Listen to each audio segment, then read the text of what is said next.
ખરેખર નર્સરીના બાળકોએ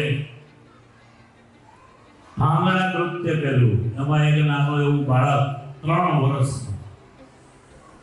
એટલે આ છે સંસ્કાર પ્રોગ્રામ.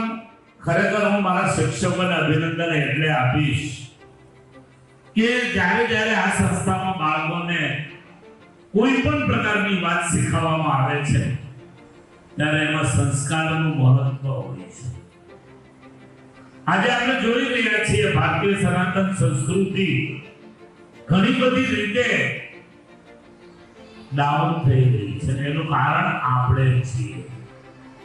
આપણને ઇન્ટરેસ્ટ નથી. આજે આપણે આપણી સંસ્કૃતિથી દૂર ભાગી રહ્યા છીએ. આજે આપણે ઈષ્ટદેવોના પ્રતિમાને છોડીને અન્ય દેવતાઓને, જે ખરેખર દેવતાઓ નથી, એની તરફ કંઈક મેળવવાની અપેક્ષાએ, આશાએ, મારું આનાથી સારું થશે એવી બાબતોએ આપણે દૂર ભાગી રહ્યા છે મૂળ સંસ્કૃતિ.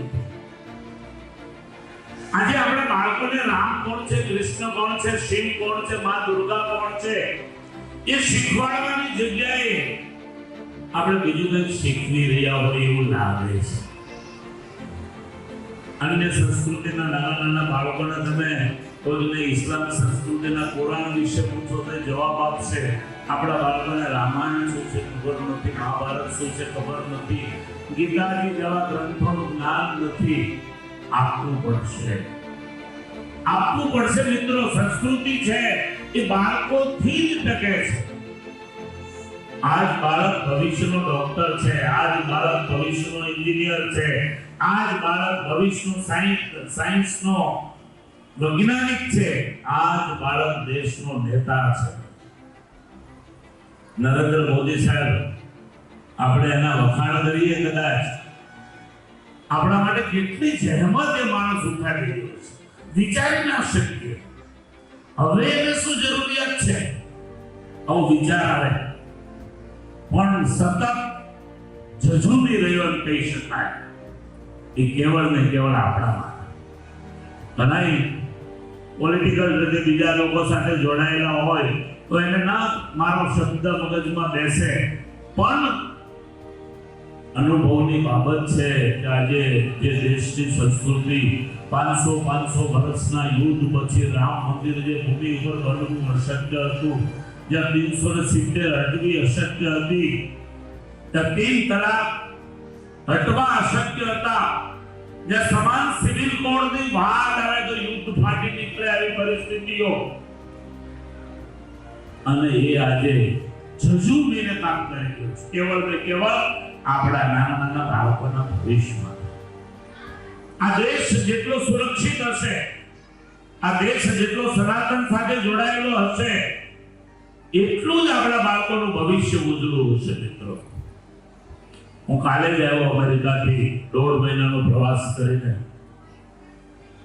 ઘણા બધા પ્રોગ્રામો કર્યા મોટા સિટીઓમાં. ડલ્લાસ હોય, હ્યુસ્ટન હોય, એટલાન્ટા હોય, ડેટ્રોઇટ હોય, સાઉથ કેરોલિના ફ્લોરેન્સ હોય, 30 થી 35 રાજ્યોનો પ્રવાસ કરીને આવ્યો. ત્યારે જોયું લોકોને પોતાના બાળકોને ગુજરાતી આવડે એના માટે બહુ ચિંતિત છે. પોતાના બાળકોને ભારતીય સંસ્કૃતિનું જ્ઞાન હોય એ બહુ ચિંતિત છે. દરેકના ઘરમાં આપ માનશો નહીં, આરસની મૂર્તિઓ છે જે ભગવાનના સ્વરૂપને માને છે ને, એના રૂમ, મંદિરનો રૂમ અલગ છે. દરેક એ ચિંતિત છે કે ભાઈ અમે બીજી સંસ્કૃતિમાં, દેશોમાં છીએ, કદાચ અમારું બાળક અમારી સંસ્કૃતિથી આગળ પાછું ન થાય. આમ તો સામાન્ય નિયમ છે કે ગંગાજીને કિનારે રહેતો હોય ને એને ગંગાનું માધ્યમ ના હોય. ગંગા ઉજળી છે, ગંગા પાપ નાશિની છે, પણ જે ગંગાજીના કિનારે રોજ રહે છે એને એનું જ્ઞાન મહત્વ નથી. અને એટલાની માટે આ 3 વર્ષના બાળકને દુર્ગા બનાવવામાં આવે, આ 3 વર્ષના બાળકને કોઈ યોદ્ધો બનાવવામાં આવે, આ 3 વર્ષના બાળકને એક આદર્શ ભારતનો નાગરિક બનાવવામાં આવે. આ પ્રયત્નો પ્રી પ્રાઇમરી સેક્શનના શિક્ષકો કરી રહ્યા છે. આપણે વિશ્વાસ ન કરી શકીએ કે ભાઈ 2.5 વર્ષનું 3 વર્ષનું બાળક આટલું સરસ નાચી શકે, તાલ સાથે, શબ્દો સાથે, રોજ સાથે રહીએ છીએ છતાં આપણે 2 બાળકોને સાચવી નથી શકતા. એની જગ્યાએ આ ટીચરો આજે 800 1,000 બાળકોને આટલું સરસ મજાનું જ્ઞાન આપી રહ્યા છે. એના માટે શિક્ષકો માટે આપણે બધા તાળીઓ.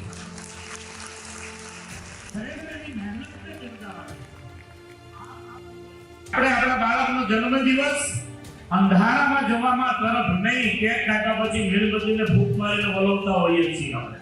આપણી સંસ્કૃતિ અંધારા ઉજવાળો કરીને અંધારામાં જવાની નથી.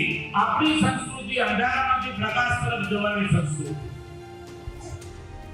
અસત્ય માહેતી પરમ સત્ય તું લઈ જા, આ વાતો આપણી સંસ્કૃતિ આપણને બતાવે છે. ઊંડા અંધારેથી પ્રભુ પરમ તેજે તું લઈ જા, આ વાત ભારતીય સનાતન સંસ્કૃતિ. કોઈના ઘરમાં આવું થતું હોય ને તો સુધારો કરજો મિત્રો, નહીંતર તો આપણે ચારે બાજુથી ઘેરાઈ ગયા છીએ. હવે ઉમરગામની ઘટના, બાંગ્લાદેશની ઘટના, બંગાળની ઘટના, કેરળ મિઝોરમ ગયું આપણા હાથમાંથી, મણિપુર ગયું. નરેન્દ્ર મોદી બધું કરતે છે. બધી સરકાર પાસે આપણે અપેક્ષા રાખશું, કચરો ગમે ત્યાં ફેંકી દઈશું અને પછી કહીશું કે મ્યુનિસિપાલિટી વાળો સાફ કરવાનું છે. આ જો આપણે નહીં શીખીએ તો આપણે બાળક નહીં. એટલે સરસ મજાની સ્કૂલમાં તમે બાળકને એડમિશન તો અપાવી દીધું છે. શિક્ષકો સતત મહેનત કરે છે, પણ એટલી જ મહેનત માતા પિતા તરીકે જો તમારી થઈ જાય, એટલા કટ્ટરવાદી હિન્દુ બનવાની હવે જરૂર છે. અમેરિકાની અંદર હું પ્રવચનમાં એમ કહેતો કે આપણે અહિંસા પરમો ધર્મની વાત આપણને શાસ્ત્રોએ શીખવાડી છે. માકડ, મચ્છર, કીડી મારવાથી પાપ લાગે એવી વાત શીખવાડી છે. જો આ વાત ખરેખર સાચી હોય, આ વાત જો ખરેખર સાચી હોય તો બધા દેવતાઓના હથિયારો છે. વિચારો તો ખરું, હનુમાનજીને ગદા કામને છે, ભગવાન રામ પાસે ત્રિશૂળ કેમ છે, અરે બાણ કેમ છે, ભગવાન શંકર પાસે ત્રિશૂળ શા માટે, અરે અષ્ટભુજા દેવી દુર્ગાના હાથમાં 8 હાથમાં 4 હાથમાં હથિયાર છે. ભાઈ ત્યારે આપણે આ વાતને શીખતા નથી. આના માટે સ્વામી સચ્ચિદાનંદજીને ક્યારેક સાંભળ્યું. નિરસ્ય પરમ ધર્મની વાત આપણા ધર્મશાસ્ત્રોએ આપણને શીખવાડી છે. જ્યારે સ્વ કલ્યાણ અને સ્વ રક્ષણની વાત આવે, સ્વ સનાતન સંસ્કૃતિના રક્ષણની વાત આવે, પોતાના દેશના રક્ષણની વાત આવે, ત્યારે આવશ્યકતા છે હથિયાર, શસ્ત્ર અને શાસ્ત્ર બંનેનું પૂજન કરતા ભારતીય સંસ્કૃતિ શીખવાય. આ વાત અમે બાળકોને શીખવા આને હજી જરૂર નથી, પણ આપણે જરૂર છે. એટલે હું તમને એને તો અમે શીખવાડી જ દેવાના છીએ. આ વર્ષથી સંસ્થામાં લાઠી દાવ ચાલુ કર્યા દીકરીઓ માટે, અને હવે પછીનો અમારો સમય છે તલવારબાજી પણ શીખવાડવાનો. અમારી દીકરીઓને તલવાર ચલાવતા પણ આવડવું જોઈએ. આ ચાલુ થઈ ગયા છે ક્લાસીસ. અને સ્પોર્ટ્સ કોમ્પ્લેક્સ અદ્યતન જરૂર છે સ્પોર્ટ્સમાં બાળકને મોકલવાની. આજે અદ્યતન પ્રકારના શિક્ષણ, સાયન્સ હોય, વિજ્ઞાન હોય, ગણિત હોય, મેથ્સ હોય, ભાષા હોય, એ શીખવવાની આવશ્યકતા છે. પણ કેવળ એ જ જો શીખવશું તો સંસ્કૃતિનો નાશ થવાનો. અને એટલે જ કીધું છે કે અમારી ધરોહર અમારી સંસ્કૃતિ, એ આપણી ધરોહર છે, શીખવાની બહુ જરૂર છે.